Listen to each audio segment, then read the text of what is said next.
How long has Signal FM has been around? 18 years. 18 years, okay. What was the first thing that the radio station started to do after the earthquake? Well, right after, everybody evacuated Okay. the radio station. But what we did, we let the thing on auto playing music. Okay. And after 1 hour and a half, we decided to go in. Okay. The same day? The same day. I Okay. went inside with the operator. I told him, if you don't want to stay in, turn on the mics and go back out. So we're going to have a panel of 3 people, me and 2 other journalists. And we start talking about what we saw, what we felt about, this story started like that actually. What was the next step? The next step was people from the state, when we found out that our internet was still working and we were still broadcasting live on the internet, the people in our lines, we have 2 phone lines, international lines, and they were working also. So the next step was the people from the United States and all over the world that had access to us, that was calling they wanted to know what happened in Haiti, how bad it was, what was the situation. So you're serving as a news service to the rest of the world? To the rest of the world. Okay. And particularly the Haitian community that we do talk shows with them also. They participate in different parts of the world. In all part of the world. What is the importance you believe in radio having that advantage that now you have the internet in telling news during a catastrophe? What is the advantage of the radio? Well, we inform people that do not live in Haiti. They feel at home and they know exactly what's going on at home. And when they miss home and they're listening to a radio station from home, you have a feeling that you're close to home. There's a problem, or there's a sentiment on the street that the aid is not reaching everybody, and people are getting anxious because they don't see it, because they don't feel it. What has the radio station told the people about the aid that's coming from different nations? Well, they know that the aids are there, and you have to note also that there was no structure. All the structures, the government was out because the palace was down.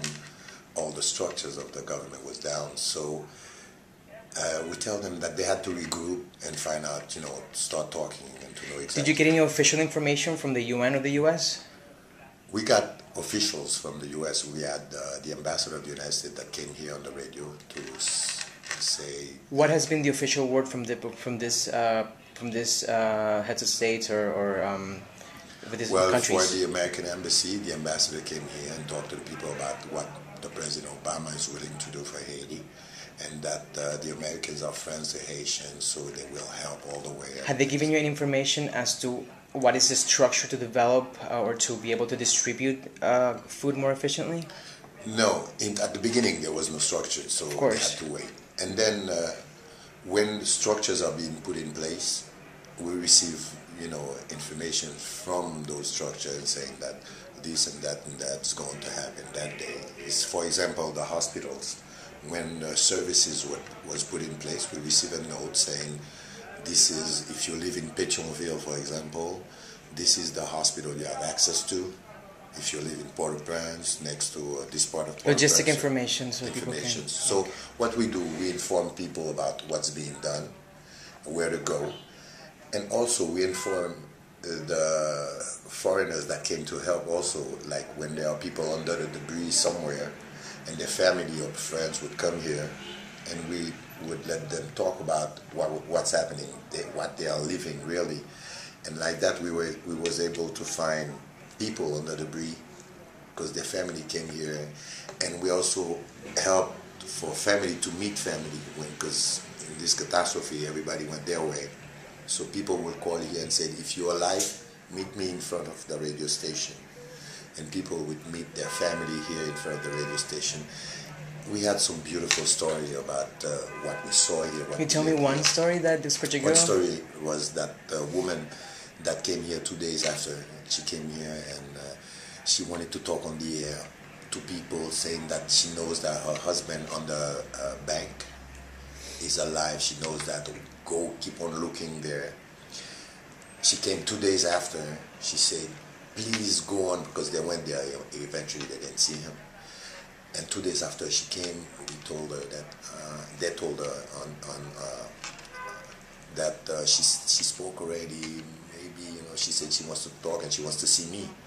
And I saw her and she said, please let me talk again about this on the air because they have to go look. So we went back on the air with her. We spoke on the air saying that her husband was alive. And 6 days after she actually came here with her husband, this guy gave me a hug. I was so strong that I almost went to the hospital because they were so happy. We had people meeting their family because of what we were saying on the air. There was some beautiful stories. Thank you so much.